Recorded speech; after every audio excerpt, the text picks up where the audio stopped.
إن الذين آمنوا وعملوا الصالحات لهم جنات النعيم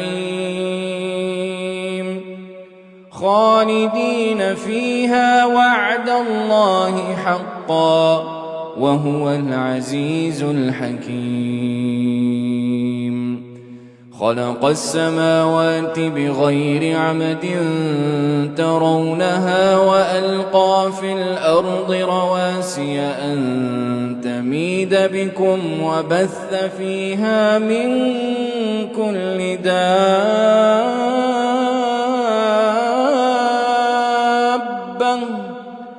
وأنزلنا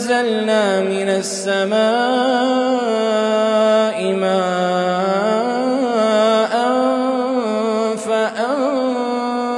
فأنبتنا فيها من